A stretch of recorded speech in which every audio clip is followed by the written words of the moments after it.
back. Our next session focuses on education as an equalizer for human development.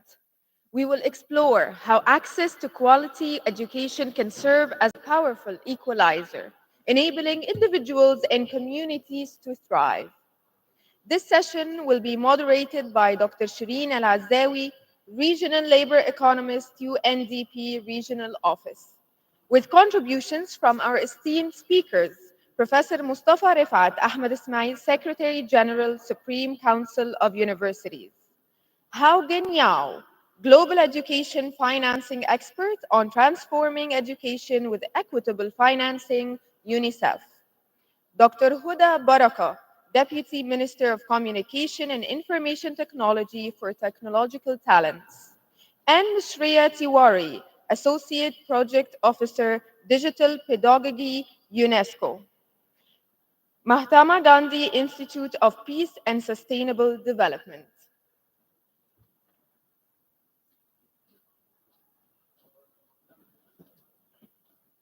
Good afternoon. Good afternoon, Your Excellencies, distinguished guests, and colleagues. Welcome to today's session on education as an equalizer for human development. In an increasingly interconnected world, education holds the power to transform societies and bridge divides, particularly the widening gaps of inequality. This session will explore the profound role education can play in fostering a more equitable future for all. The potential for education to reduce the negative effects of economic inequality is immense. It provides individuals with the tools they need to access better opportunities, creating pathways out of poverty and into prosperity. Education is a key driver of intergenerational mobility, enabling children from disadvantaged backgrounds to achieve more than the generations before them. In an era where digital technologies are expanding access to education like never before, we must harness these innovations to break down barriers and reach those historically left behind. We'll delve into education's role in redistributing human wealth, ensuring that access to knowledge, skills, and opportunities is not confined to the privileged few, but shared across society. To fulfill its promise, education must align with labor market demands in terms of both quality and skills. As the world changes rapidly, driven by the advancements in technology, the advent of AI, automation, and green technologies, this presents both incredible opportunities, but also significant challenges. To succeed, education systems must ensure learners are equipped with the right skills, adapting to continuous learning required to thrive in this fast-paced innovation era. Today, we hope to hear more about these life learning opportunities, the opportunities offered by digital technologies, and the ways in which education can reduce inequality.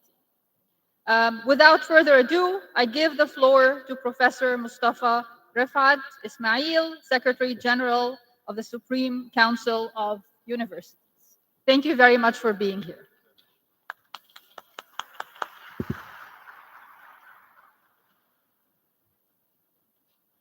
Thank you very much, Dr. Shireen. Thank you very much, great colleagues, scholars on the podium. It's an honor to stand in front of you today on behalf of His Excellency Minister Professor Ayman Ashur, Minister of Higher Education and Scientific Research in Egypt. And allow me first at the beginning to commend the terminology used in the title of this important session as determining education as an equalizer for human development. I commend the using the terminology equalizer as it encapsulates the economical, if I may say, stresses or challenges we actually facing. And as recent researchers now outline that the importance lies mainly and stems from the capital of the human itself, and what is the most expensive dimension in our daily life is human memory.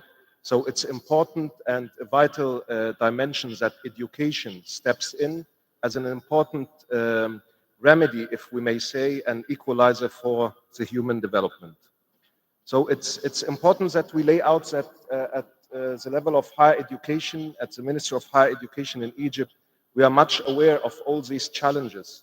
And this is why the strategy of the higher education issued by His Excellency Minister Ayman Ashur, namely in March 2023, mainly based on economic stepstones and benchmarks that actually enforces not only academic institutions, but actually as well other partners in the tri-helix, encapsulating governmental bodies, adding as well our partnerships with industry, economic horizons, and all this act together to elevate and lift up the potential economic values and add to our research capacities at university. So at the Supreme Council of Universities, which is actually the main think tank and guidance for higher education in Egypt at the Ministry of Higher Education, we actually continuously conducting research on how to develop the current curricula.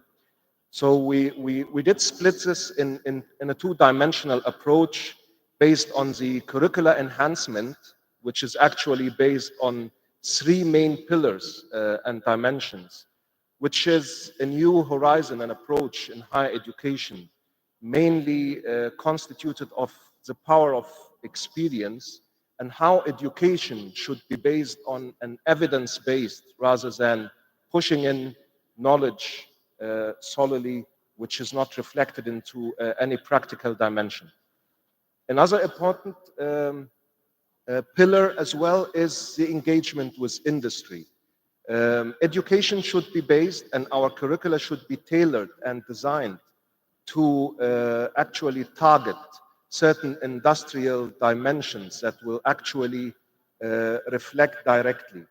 This in fact will allow as well the graduate and the cohorts that graduate from our higher education in the future to be market ready, instantaneously market ready. Another important dimension is we are targeting curricula for the future. We actually as well oriented all sectorial boards that are specified at the Ministry of Higher Education and Supreme Council to shape up the regulations, how to design curricula, actually to do continuous research related to future programs, and as well with the advancement of artificial intelligence, which is mainly so obvious nowadays. Our curricula should be very, very quickly shaped, and we can see the advancement in this dimension will be triggering a lot of change for all educational dimensions in the very near upcoming future. On another horizon as well, it's the upskilling of the current curricula that are actually available. Based on the skill-based approach, we are actually targeting competences and allowing students not only to act or in fact to proact. The idea is of equipping the graduates with skills rather than knowledge will allow them to continuously develop. And this will actually be in line and always synchronized with the market and industrial demand needs. So this is why flexible and lifelong learning is an important dimension we actually are encapsulating in our higher education strategy. And maybe the last slide in the presentation will add to this point in more focused dimension. Entrepreneurship, promotion, and as you know, of course, that there is now a ministerial group integrating the importance of the entrepreneurship dimension, and Egypt now in the new economic value and new economic leaps that we should be targeting. One of the main important dimension is believing in entrepreneurship and ideas that could be beyond the horizon of thinking with conventional dimensions that we are actually always being regarded as normal approaches. Allow me as well to focus on the strategy of the higher education.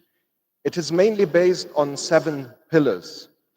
The integration, interdisciplinarity, to introduce new interdisciplinary approaches, the market demand, the new dimensions, new horizons in the job market, recruitment, communication between current educational bodies in each region. You know, each region in Egypt, we have 7 regions in Egypt. All of these regions are actually, they do have their own fingerprint and own resources. It's not only about natural resources, but as well human resources that should be capitalized. And this is why communication is an important dimension. And as well, the 4th pillar is the effective participation. All the strategy is actually based on KPIs that is actually continuously monitored. Sustainability, and in this regard, the sustainability is not only the sustainability in terms of sustainable development goals or these dimensions, but we are actually regard of sustainability of cooperation. I mean, we are looking into partnerships within the region between academic dimension and industrial and governmental bodies as a sustainable win-win relationship. All this as well should be regarded within an international reference, because graduates in Egypt are not only recruited on a national level, but it's important as well to regard our graduates and the calibers that graduate to compete on international referencing. So this is why the benchmarks for higher education and all sectorial boards are now being revisited. We have a lot of chartered bodies of operational chartered institutions outside, and mainly from the UK resident now in Egypt, that can offer the exams. They offer us feedback on research capacities as well, and as well to reform the benchmarks for our higher education. Last, entrepreneurial activities and innovation, which is an important dimension we all regard. This will, of course, feedback a lot of benefits. And allow me to stress on the last point, just to saving for the sake of time, which is the enhancing these capabilities within the flat budgets we are actually facing nowadays. Resources are getting more limited in the future, not only in higher education, but of course as well in the health sector, in the industrial sector, in all other dimensions. So it is important that collaborative activities immigrate to flatten up this effect. So this is why it's important in enhancing these capabilities within this regard. Allow me quickly to address some of the regular daily based activities we are actually addressing in the Supreme Council of Universities, because higher education and all the capacities of universities, whether these constitute of enormous number of students reaching 3.5 million of the student population nowadays, but as well as staff members, colleagues that can actually reflect capacities of paying back to the community and so on. So we actually have a lot of activities starting from health and lifestyle activities, national projects, support, reproductive and health and human development for the population issues, and combating violence against women, as well as the mental health.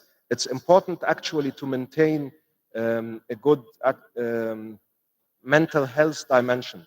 And nowadays, we are actually revisiting this terminology because it's not mental health. It could be mental wealth, because wealth is a more generic terminology integrating the dimension of economic value of our mental abilities. Convoys, I will be laying some or shedding some light on this, and the initiatives. Allow me just to quickly address that we are doing a lot of awareness activities, namely related to SDGs. We have marathon activities, giving away cycles for students, integrating all these important dimensions. On the other dimensions related to the combating violence against women, which is a very important dimension, units were actually established to combat violence against women in all 27 public universities. And these units actually, they give advice and give capacities as well to other institutions across the region, whether these are private institutions, any academic research institution as well, or branch campus that is resident in the same region. All these activities, looking it from a scientific basis, they needed to be orchestrated in a certain dimension. Universities actually progressing via these activities, they couldn't see each other. So this is why at the Supreme Council of Universities, we actually inaugurated a database and a portal that each university logs in the activities. So we can all see what are these activities in which region, and actual students are, of course, invited to visit these activities and actions conducted at any near university. So this actually enhanced the utilization of our initiatives, and it was an important dimensions into migrating all these dimensions into a digital platform to see all what is going on. In the community services sector, as you can see, the activities, just for the sake of time, since 2021, were continuously growing into numerous dimensions, and as you can see, until we reached 2024, in terms of an exponential manner. It's not only about the number or terminologies of number of activities, but as well the magnitude of student and staff members that are actually engaged in each one of those single activities.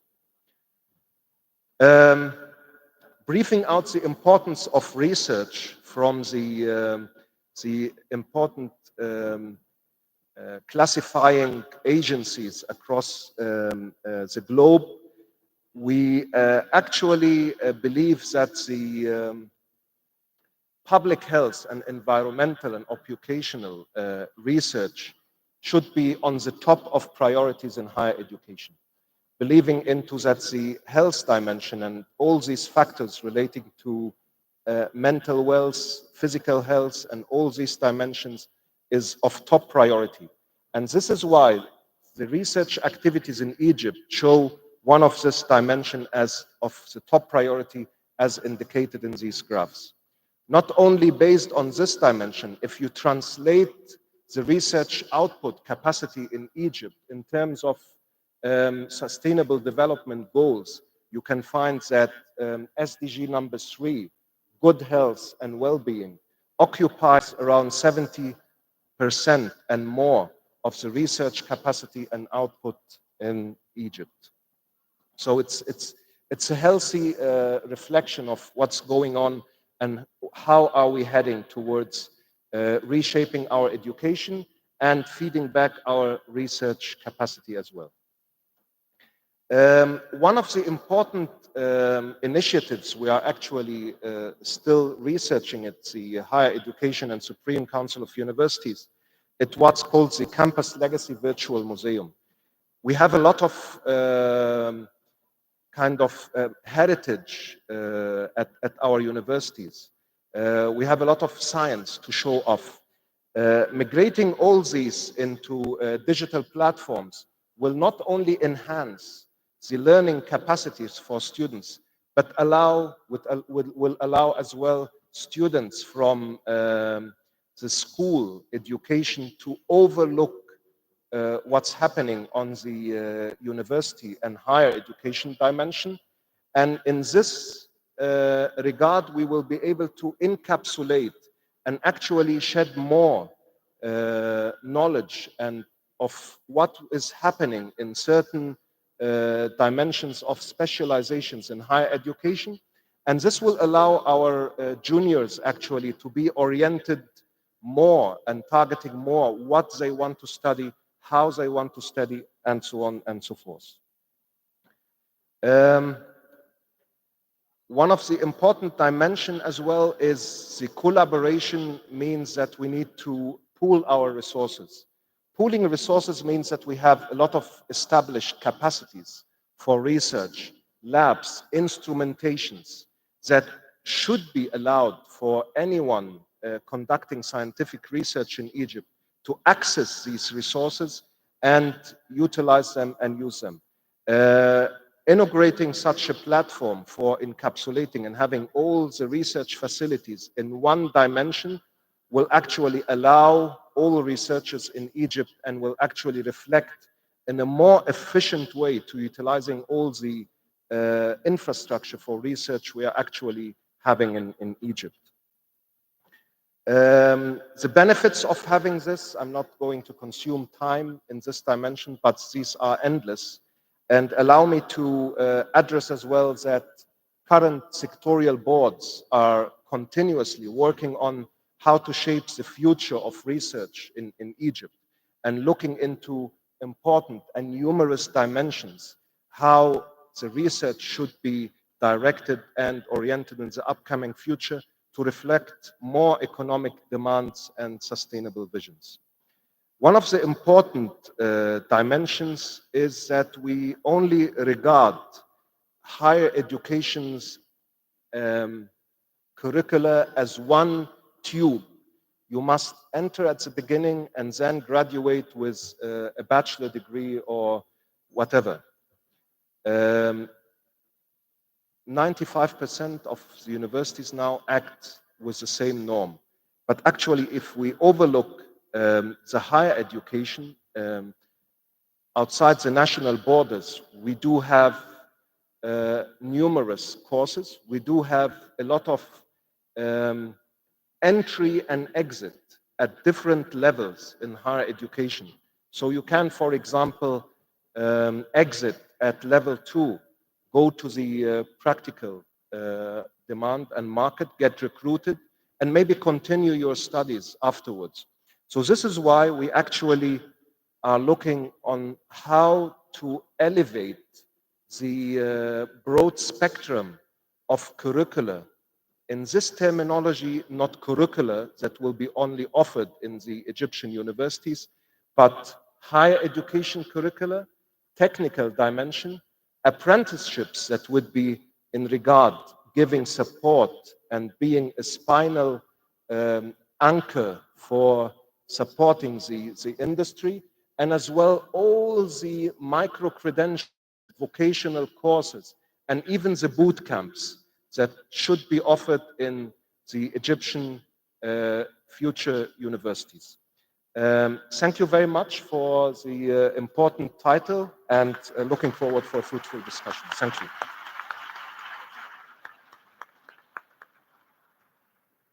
Thank you. That was really useful. Thank you very much, Dr. Mostafa. Your presentation is honestly music to my ears. As a labor economist, we talk a lot about the mismatch between skills and the labor market needs. And it's not just academic skills, but really the soft skills that all of the activities that you have mentioned will hopefully foster in our youth. I'd like to give the floor now to Dr. Haogen Yao, education economist at UNICEF. Thank you.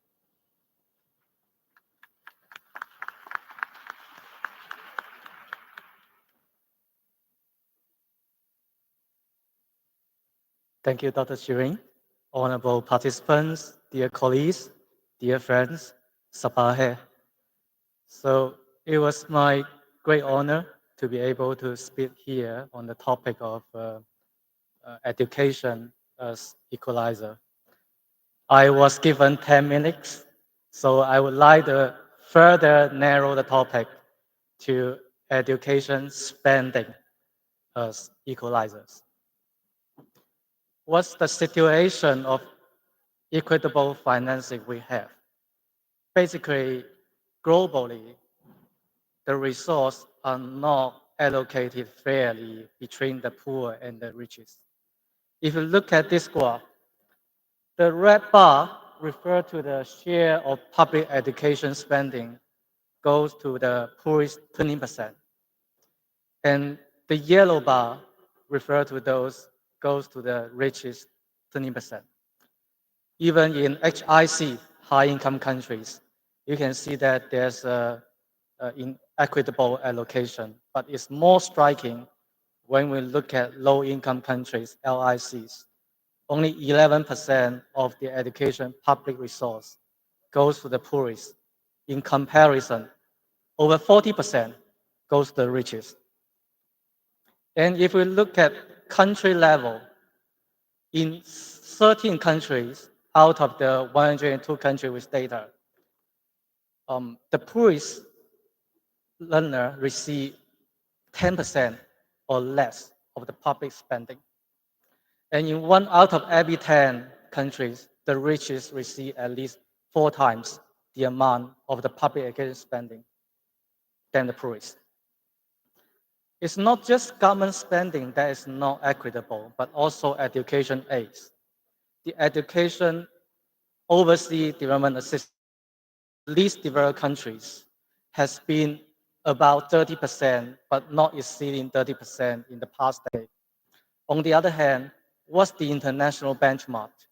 It suggested that 50% of the ODA should go to the least developed country. We never achieved that. And for countries that are struggling with emergencies like military conflicts, you can see every year only 10 to 30% of their requested funding for education was certified. And many of these countries are suffering the so-called forgotten crisis, such as the Sahel crisis or the Horn of Africa crisis. That's the situation. But what's the potential? We have done a simple simulation. It shows that if you reallocate only 1 percentage point of education resource to the poorest 20%, about 35 million primary school age children could be pulled out of learning poverty.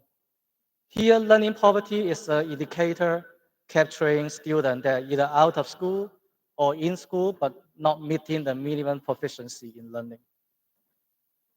So in other words, even without drastically increasing the amount of spending, by relocating the education spending, make it more equitable, we're able to help 35 million children. That's when we would say achieving equity in financing is also about achieving adequacy and efficiency. We talk about the situation and the potential, but what's the solution? The most straightforward one, and I will read here, is to reach the poorest, to have the public education funding, prioritizing foundational learning and the marginalized. So here I'm using Africa as an example. And again, the graph on the right-hand side, the red column, refer to the share of students from the poorest family in each school level. Let's look at primary first. Basically, it tells that if the government spend $100 on primary education, $19 would go to the poorest family. That's a fair amount. And let's not forget that for foundational learning, including pre-primary education, that's the school stage where you can have the poorest student or the student with disability to still attend education. If you don't support them at that stage, they will just disappear in upper secondary or in tertiary education. So it's critical if we want to reach equity in financing, we need to invest in foundational learning. On the other hand, if we look at tertiary education, the far right of this graph, for every $100 spent on tertiary education in Africa, only about $2 goes to the poorest. Again, the spirit behind this graph is quite clear to us that for higher level education, where not necessarily compulsory education and not necessarily a government obligation, we need to better allocate our resource to support those who are the poorest or the marginalized. We need a pro-poor budgeting to better use our resource. When we're talking about equitable education financing, there are some pretty standard methods, 4 methods. One, unlock pro-equity public financing. That's very straightforward, right? Such as decentralized allocation or a joint effort by Ministry of Education and Ministry of Social Protection to support the disadvantaged family and children. Also, we need to prioritize funding for foundational learning. That means for lower level, we try to reach as many as possible. And for higher level, we support the marginalized. So their talent will not be wasted. They will not discontinue their education simply because of their family background.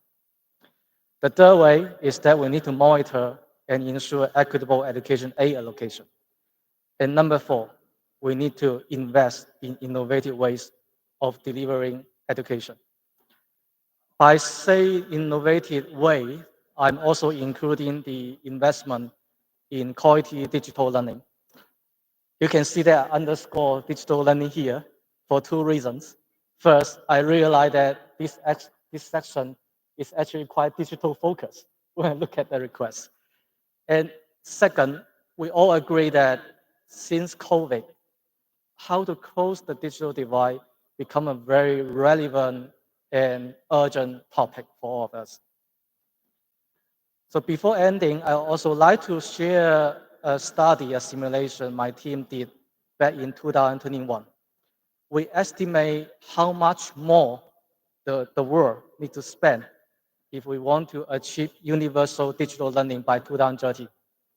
You can see that the cost is somehow an iceberg. We need $1.5 trillion by 2030. But the majority of those 1.34 trillion, they are under the sea level. They are about the investment to enable digital learning, such as electricity, connecting the school and households, and also making your internet data package cheaper.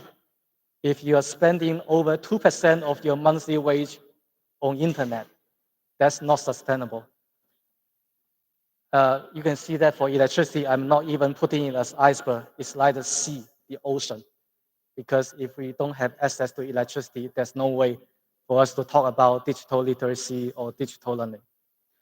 On the other hand, for the smaller amount of investment above the sea level, those more about education, like digital learning platform, teacher upskilling, device, they are equally important. Particularly the teacher upskilling. A teacher can never be replaced by a tablet or a computer. And teachers somehow, although you don't need to spend that much to upskill teacher compared to building electricity facility, but teacher somehow is the one that's steering the direction of this iceberg. So it's critical. And that goes to my last slide, that when we say we are investing in digital learning as a solution for equity, we need to invest in the system, not just a single component. And in particular, there are numerous education research including randomized control trial, shows that if you invest in hardware only, like laptop, tablet, computer alone, it's not going to be help. It's a bad buy. What you mean bad buy? You have a very high cost but very low impact on improving learning. And that's of particular concern for this region. Globally, there's a very famous statement that for every additional year a student have, it means about 9% or 10% increase in the lifelong earning of that student. But that's a global statement. If you look at the regional disaggregation here, it's only 6%. And I see that Dr. Shireen is reminding me this happened to me in last slide. I'll stop here. Thank you.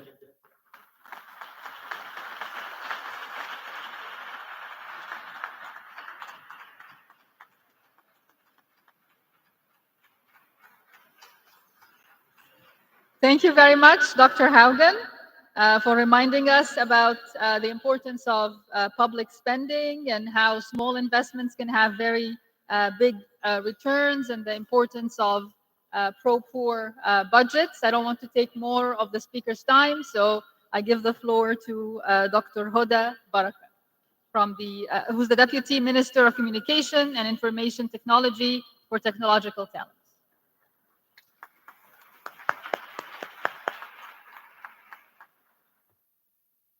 Thank you very much, Dr. Shireen, and thank you very much, everyone, to be here and to listen a little bit about an extremely important subject, which is education. We all believe that education actually impacts the future of any nation. And that's why it's important also to look at it from an equalizer point of view. If we look at this slide, what we see here is the impact and the effect of education on 5 important sustainable development goals. The first one actually is quality education. And I think this is one of the important factors that we are all working in order to ensure that we are actually delivering quality education for all our youth, for the future of our generations. At the same time, education impact also another sustainable development goal, which is reducing inequality. It is important to understand that we need to deliver education to all marginalized areas and vulnerable populations. They need to have access to education. Also, another important sustainable development goal is gender equality. Of course, we have a lot of programs that actually address specifically women and girls. We're not only talking about basic education, but we are also talking here about education at large. So women is extremely important factor in equality in our societies. When we look at SDG 8, which is decent work and economic growth, of course, what we have heard from Dr. Mostafa about lifelong learning is the important factor, because we are not stopping at the level of education only in schools or at higher education universities, but it is a long journey with specifically the change, the fast change of skills.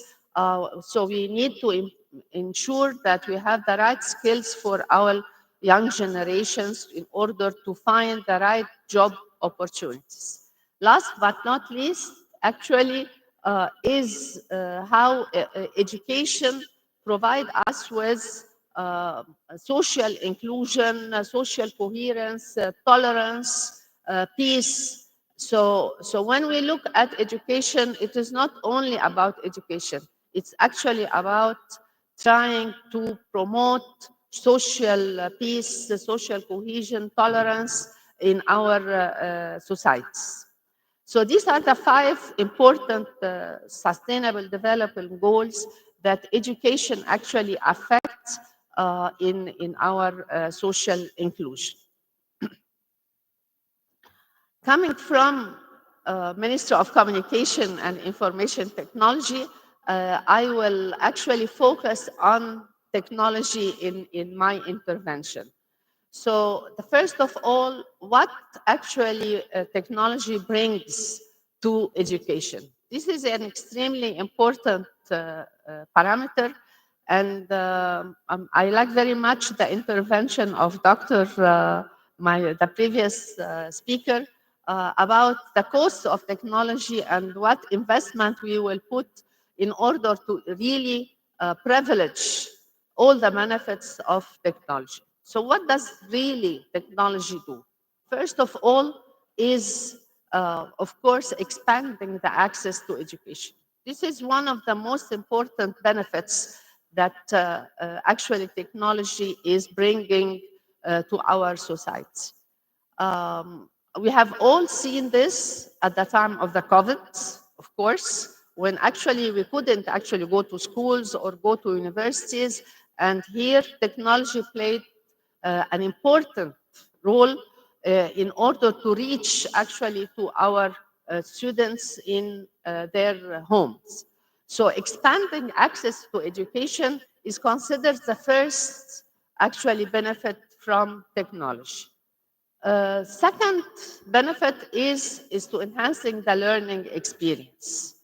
I think this is extremely important because when we look, for example, at all the online learning subjects now, they all include simulation, they include virtual labs, they actually come replica of the physical labs that we had in our schools. So it's cheaper, you can actually use it online, and you don't really have to build and establish labs in your schools or in your universities, but actually you can enhance your learning experience using digital tools instead of the physical labs that we are all used to. So this is the second benefit, which is enhancing your learning experience.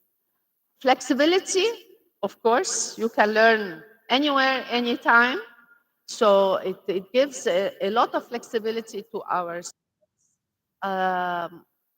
they can actually even work and actually learn after work time, and it's flexible. It's whenever and wherever you want, you can actually increase your learning experience. Last is the cost effectiveness of the digital solutions and the technology. Uh, Definitely, we all understand, for example, in Egypt, the challenge of building new schools. Of course, this is one of the biggest challenges that we have. I was just discussing with one of my friends here about the new paradigm of having 2 shifts in the schools currently, because we don't really have enough schools for our children. And definitely we need to consider new paradigm shifts regarding use of technology for education.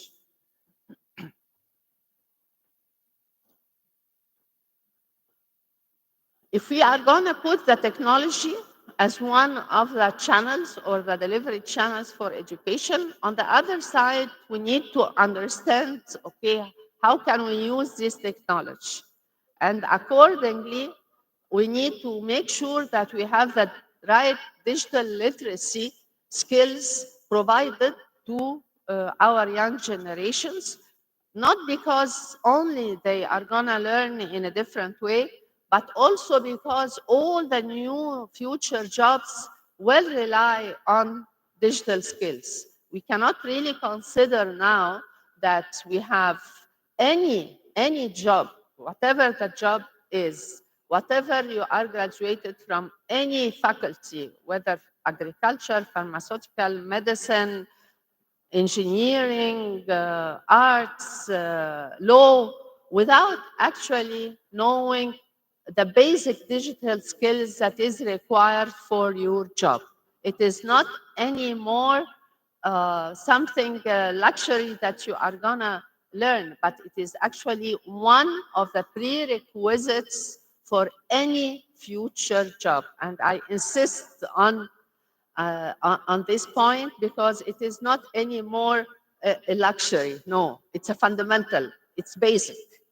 Of course, it's like language. You need to learn English and you need to learn also your basic digital skills. So this is the first point. It is essential for employability. Second point is that we need also to adapt to any advancement in the technology. It is important to understand also that it is not just that I will take one course or two courses and that's it, I'm fine. No, everything is changing and it is fastly changing. So we need to adapt to whatever technology advancement is going on. Critical skills, this is also one of the most important skills that you need to learn, problem solving, and the last is promoting lifelong learning. Lifelong learning is currently an essential component of any education process. Of course, you graduate from your university, you've learned all the basic skills required, but everything is changing. What we are seeing now is a new revolution with the introduction of artificial intelligence that is actually changing everything. So you will not stop at your higher degree and then you say, that's it, I will not continue to learn. No, you need to promote lifelong learning.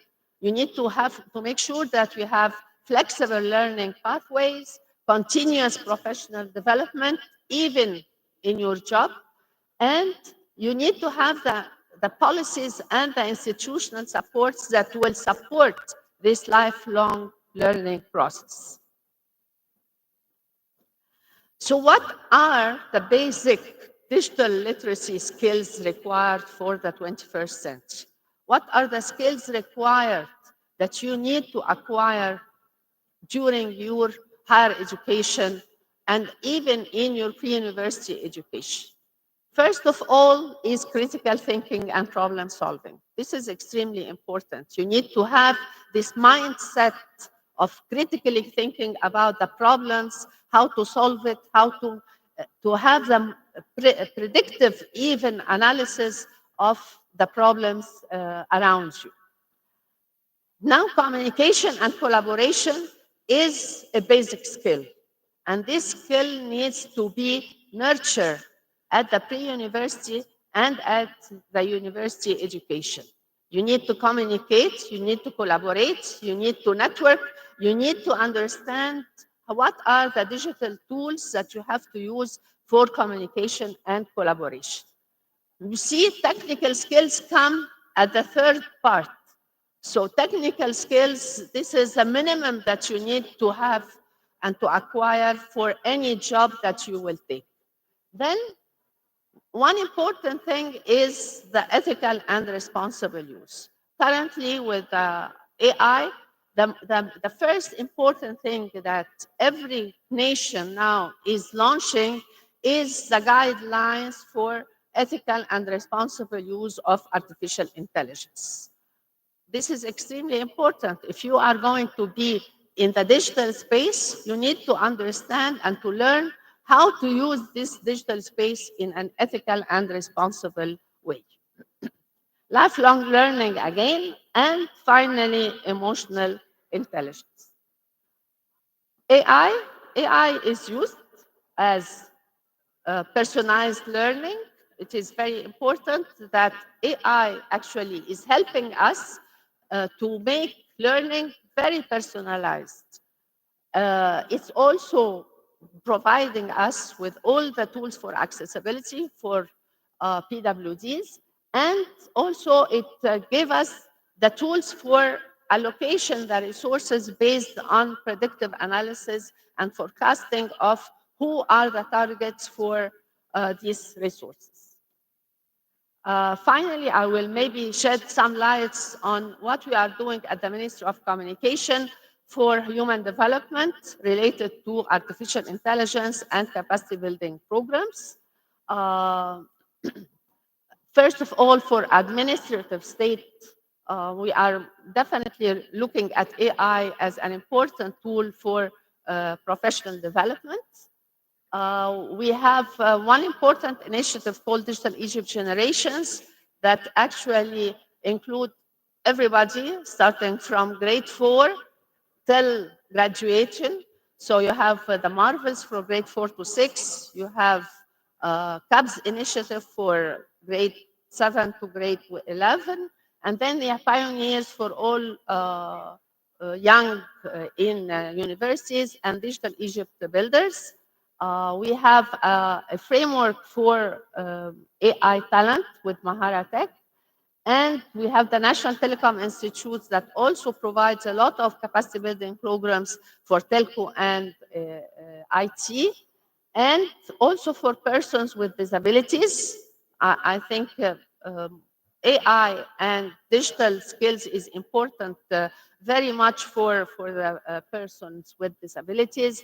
And last but not least, women, of course, women empowerment with Kadwa Tech program is also focusing on how to use all digital skills to empower women in the society. Thank you so much. I know that I exceeded my time.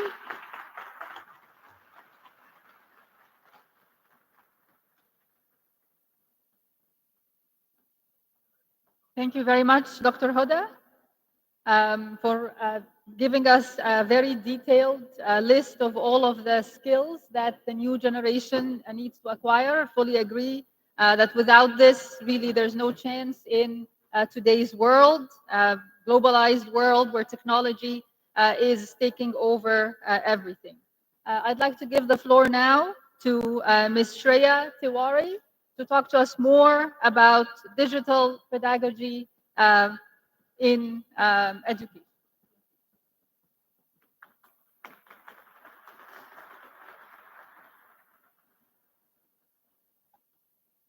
A very warm namaste to everyone from India. Today we are going to talk about something very fundamental. We heard about the policy landscape. We heard about how technology access is important. We also learned about how technology can help improve lives and be an equalizer.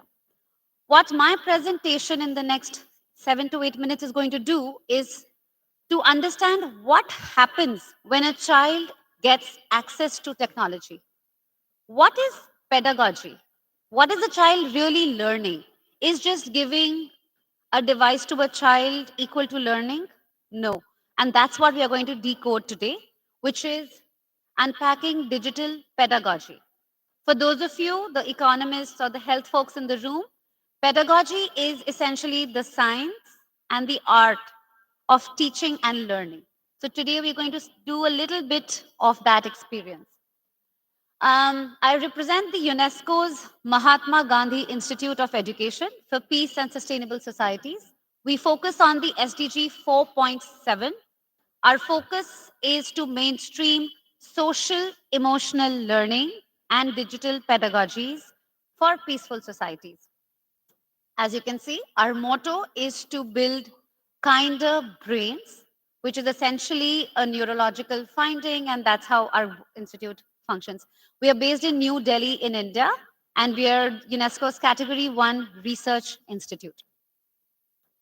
Okay, like I said, we're going to move the focus a little away from access to important monetary allocations to how, unpacking how we use technology for learning, right?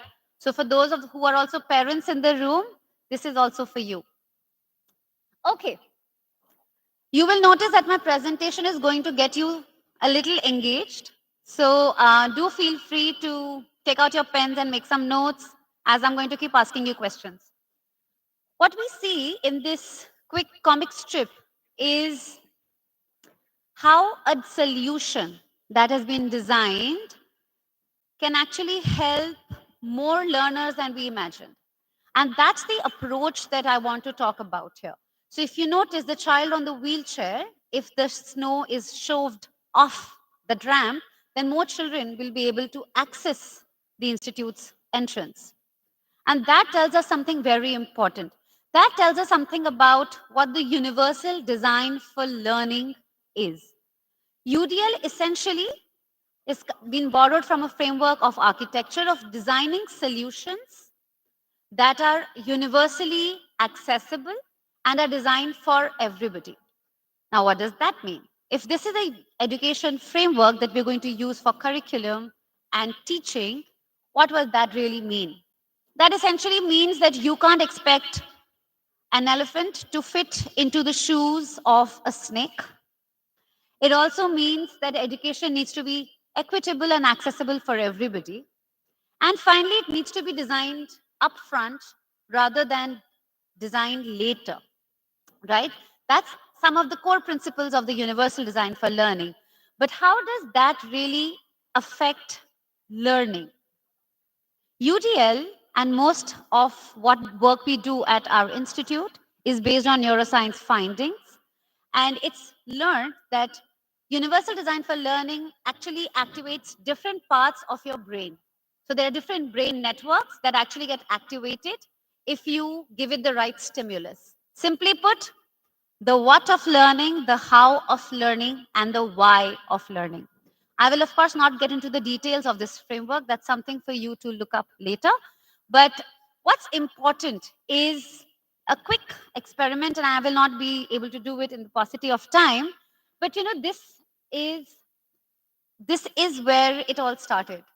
This is a piece of art that you can see by Ilya Repin, which was and a scientist, a neuroscientist in a psychologist background, actually did an experiment and asked a group of people to, and he used this piece to look at the picture for a different reason. So for the first experiment, he actually asked people to list down objects they recognize. So you would have people saying that's a sofa, that's a chair, that's a table, you know, the usual. He then asked people to look for a purpose. So, for example, if I were to ask you, what do you think people were doing right before this visitor arrived? And that's the question that he asked. There were, of course, different kinds of responses. He also asked a third kind of question, which was on what excites people. So, what grabs your attention? Maybe for some people, it is the dress the man is wearing. For some people, it's the wooden flooring. But what's important is that Yarbus realized that different parts of the brain were getting activated every time a different kind of question was asked. And that is very important for learning, right? So if we say these are examples of the eye movements that were captured. So you see, same picture, same image. If all of us in the room today were looking at, we would be looking at it in different ways. Our eyeballs would be moving in a different way. So imagine if it's something so simple as looking at an image that activates our brain in different ways. All it tells us is that learners are also working just like that. Every learner is learning in a unique way, which is not similar to the way you learn or the way you will learn.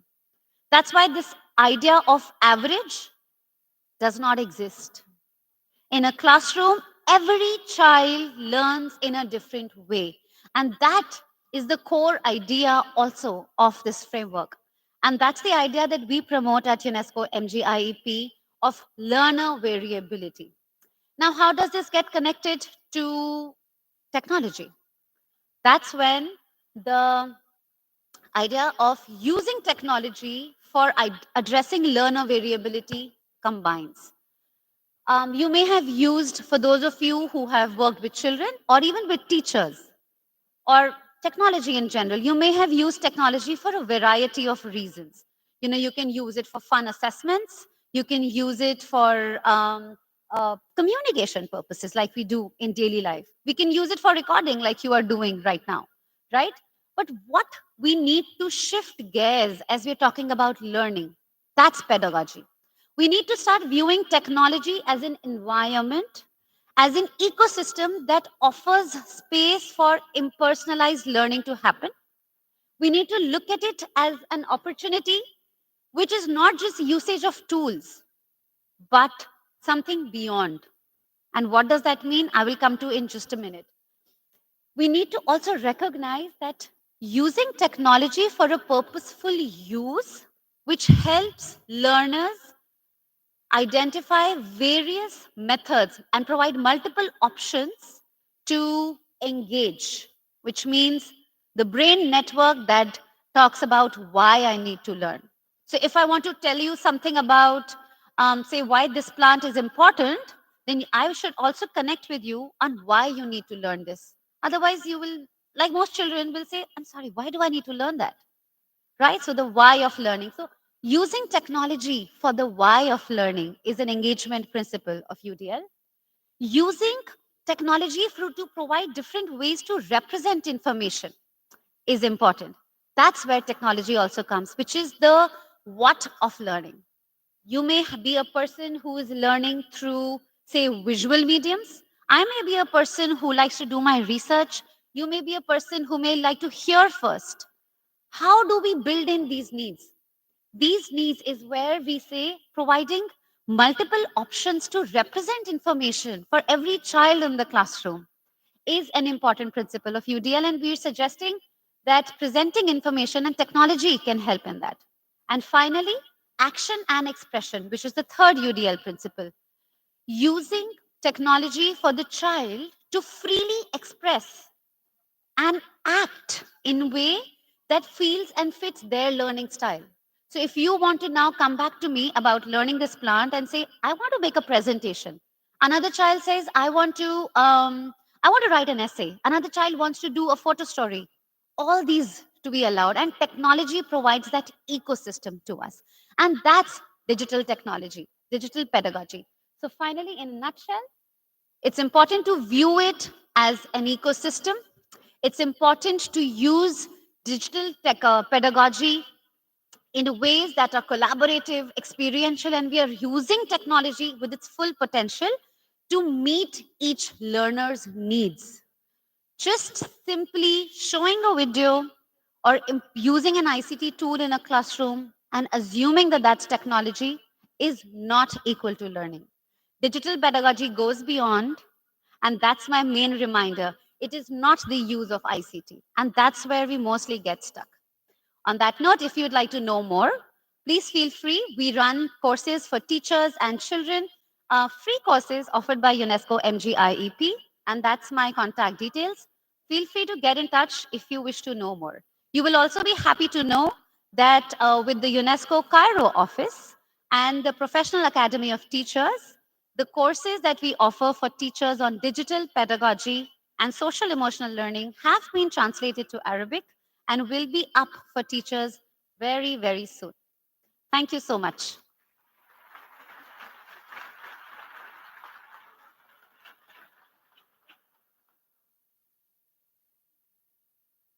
Thank you very much, Ms. Shreya, for a very engaging presentation.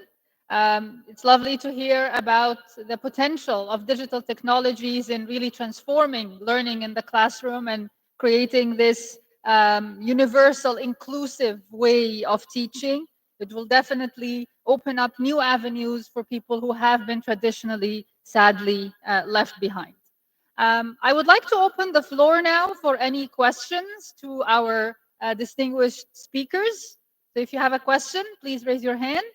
Do we have a mic for the speakers? Can you speak up? Were you able to speak up, please? Go ahead. Is there a mic? No mic?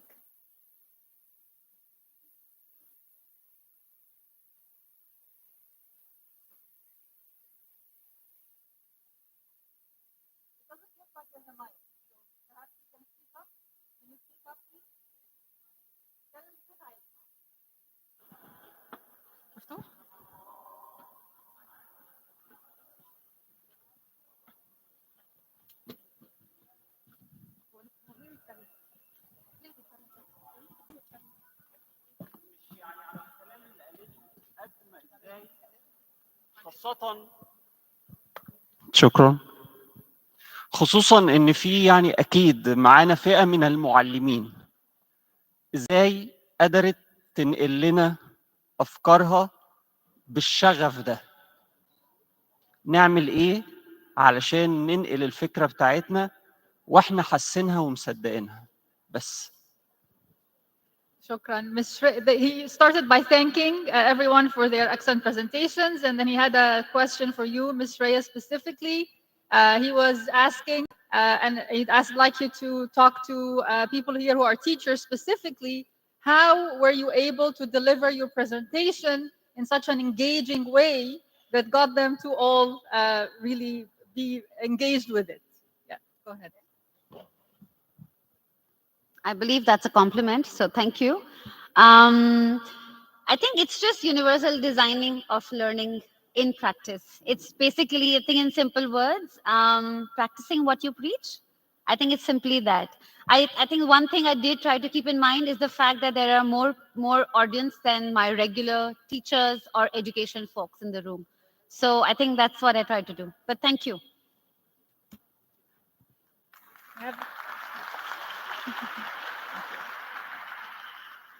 Okay, there was a question in the back. Question in the back. Yeah.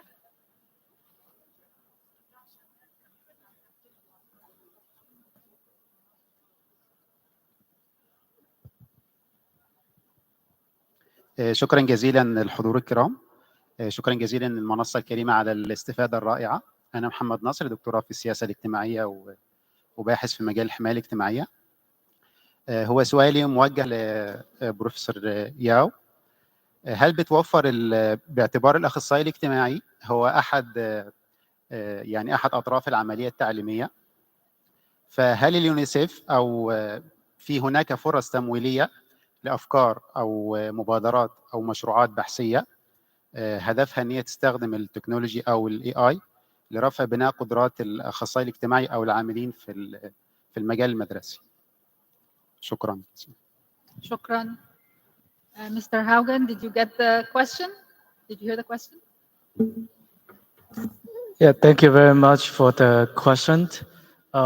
When you're talking about AI or innovation, the first one come to mind is that we do have an Office of Innovation in Finland and also Sweden as well that support innovative research in all the social sector development, not just social sector, but also education and health, etc. We also have an Office of Research in Italy that has a lot of different research content. From my profile, I know that they have conducted plenty of analysis on social protection and social policies as well. So that could be the resource for you to look at. There's also even call for application for different initiatives. Regarding AI, I would say I'm not sure if I'm the right person to answer question regarding AI, but I'm pretty sure that a lot of agencies and government here are working together on many initiatives related to that. For example, between UNESCO and UNICEF, there's this Gateway initiative that aim at providing universal free public resource on digital learning to everyone. And also I know that for our office here, there's a provision of digital learning for children who cannot read, cannot see, for children with disability. So there are this time of exploration here in Egypt, in the region, and also globally. Again, thank you very much for this question. Yeah. Thank you very much. Young lady, تفضلي. تفضلي.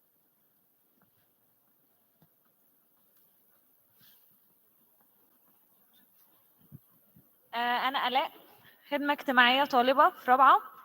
حقيقة حضرتك دكتور هدى منشنتي على الاي اي والتكنولوجي.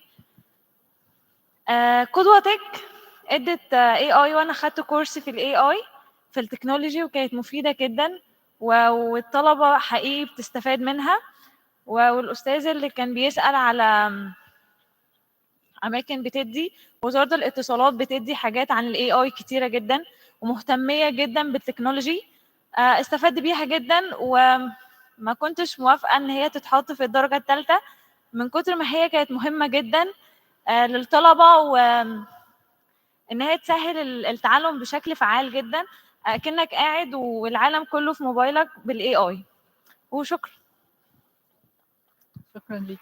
دكتورة هدى، would you like to حابة تزودي؟ لا اوكي طيب ممكن اتفضل يعني حضرتك. انا بس هزود حاجه بعد اتفضلي. اذن حضرتك. يعني اتفضلي. هو طبعا احنا يعني موضوع بناء القدرات ده موضوع مهم جدا جدا جدا يعني، واحنا وزاره الاتصالات شايفين انه ده شيء اساسي، وبالتالي يمكن مبادره رواد مصر الرقميه يعني بنستهدف فيها اعداد كبيره جدا من الطلبه في كل الكليات.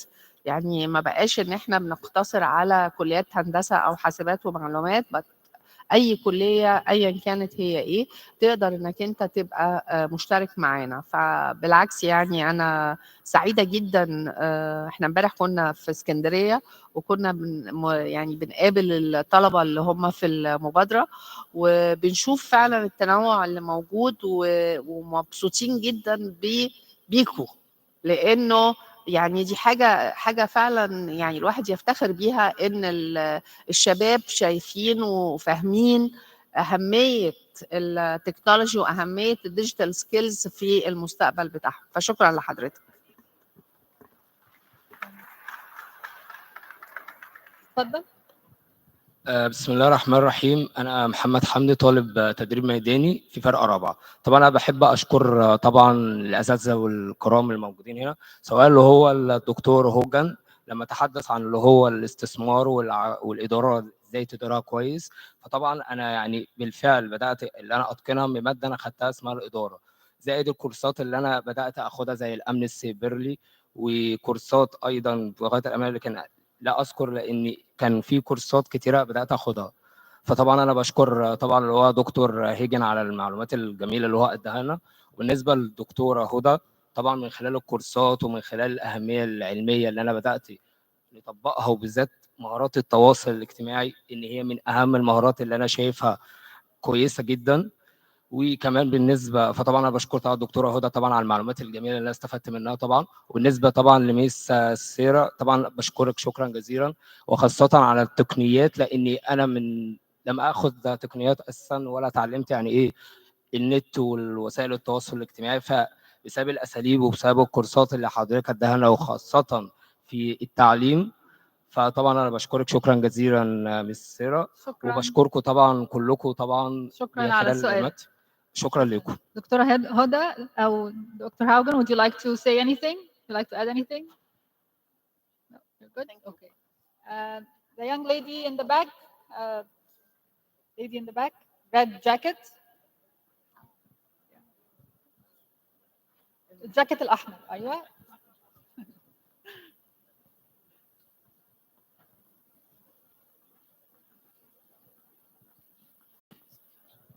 Thank you so much for the opportunity and the insightful panel.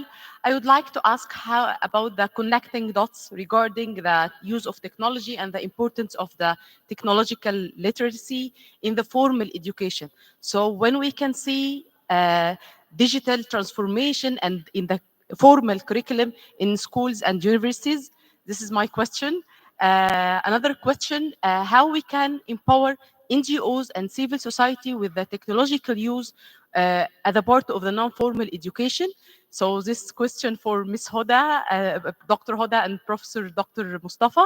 And for Ms. Shreya, I'm working recently on how to introduce the global education and the education for sustainable development in projects to introduce this concept or pedagogical approaches to teachers and students in secondary stages in schools. So is there any suggestion or advice to target, to be more targeted and simplify this concept to teachers and students. Thank you so much.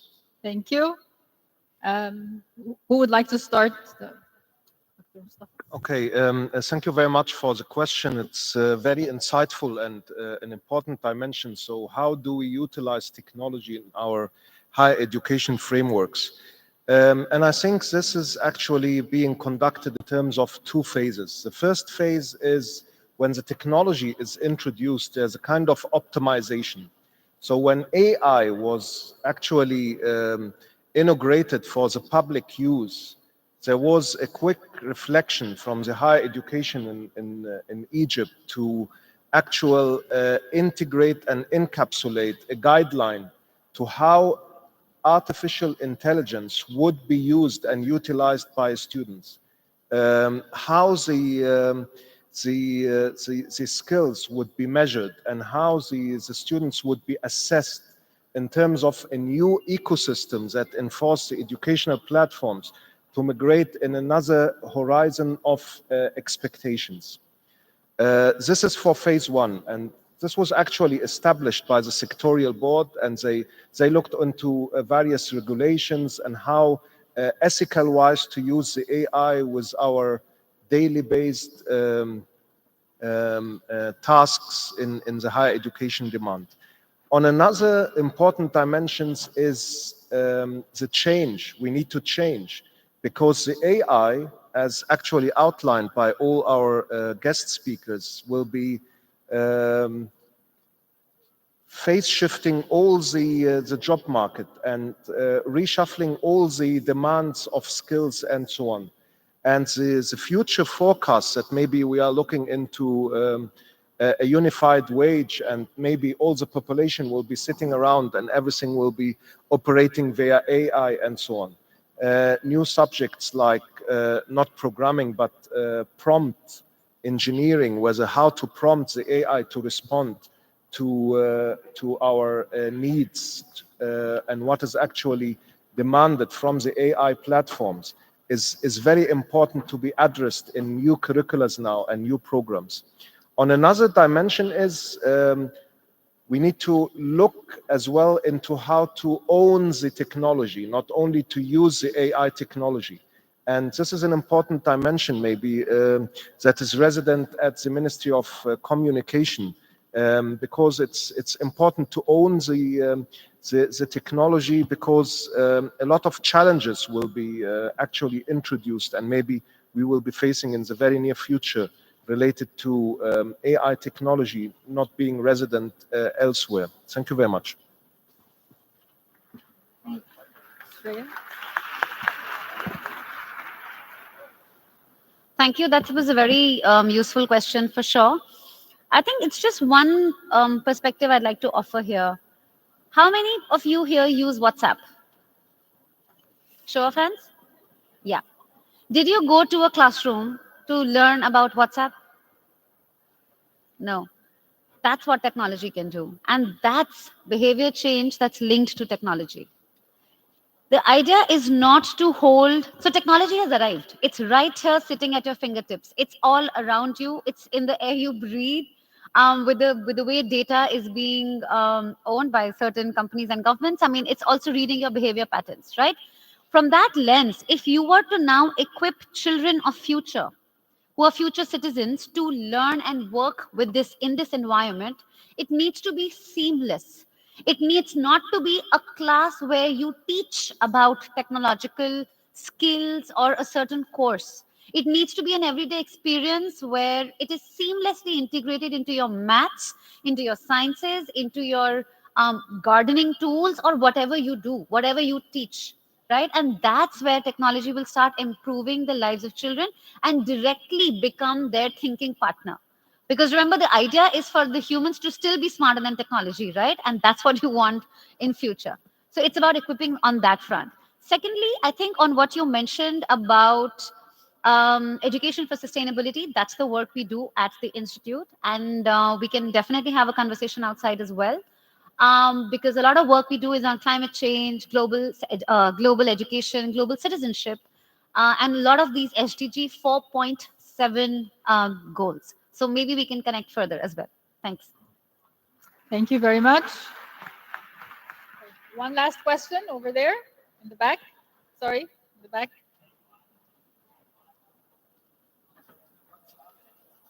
You have the mic in the back. Yes. Yes. Thank you so much. My name is Ala Abdel Akhir. I'm a medical doctor. And first of all, I want to thank all of you for such an amazing session. Really, education is one of the most important thing, and having such pillars of organizations and institutions really shows some light more about this topic. If I could ask everyone so many different questions, which I hope I can get the opportunity to do so at some point.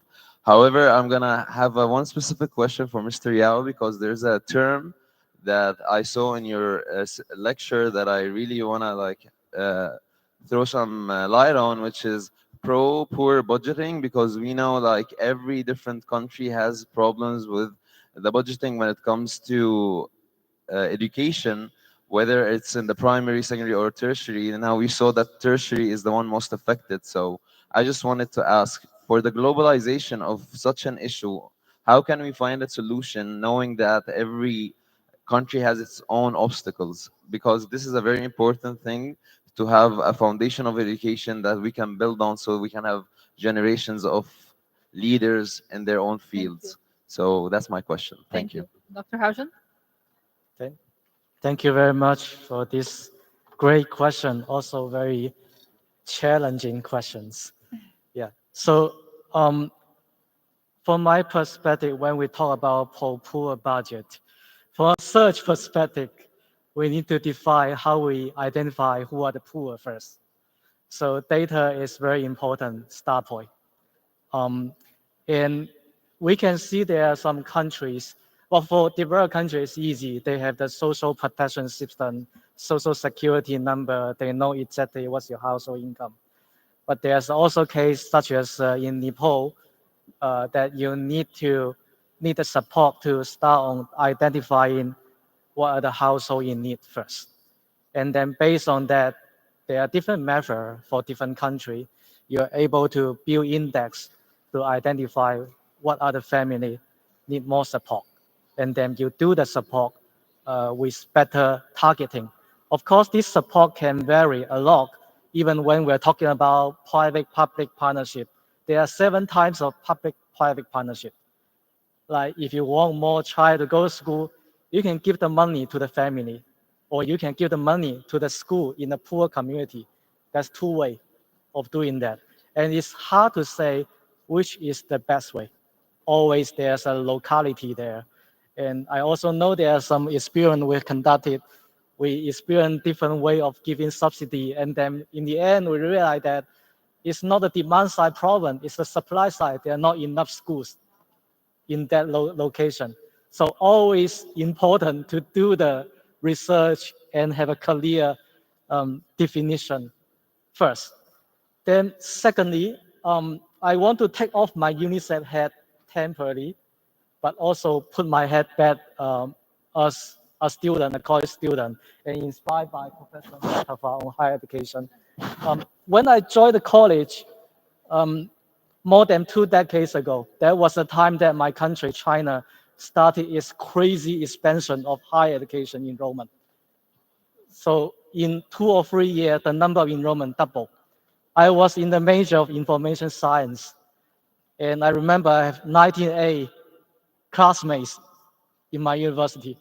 I can clearly tell that people come from very different background, even different dialect. I cannot even communicate to my roommate in the first week because we all have strong accents. But after 2 decades of witness, I do see that I want to go back to the topic about this equalizer or intergenerational mobility. I do see that regardless of their background, they are getting a better life thanks to the education. And I do witness as a student back 2 decades ago that I know some of my classmates are paying more tuition than us. And I also know that some of my classmates are getting subsidies.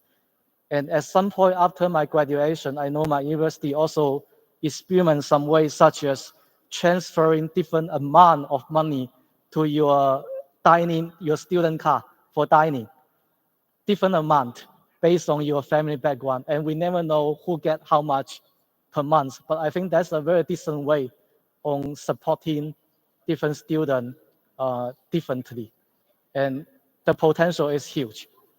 I will stop here. Thank you. Thank you very much, Dr. Haogen, and thank you to our distinguished panelists and our esteemed audience. I do apologize. I know there are many other questions for this very lively panel, but we are out of time. Thank you very much, and I hope to see you in other panels over the course of this conference.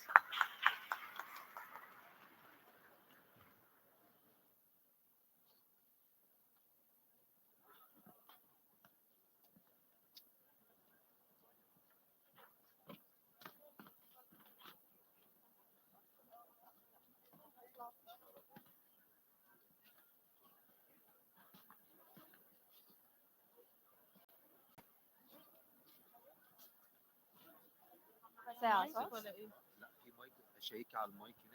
هو مايك واحد بس. هو ده بس. انا ده اللي اخدته. ماشي خليه معايا. خليه معايا لو في حد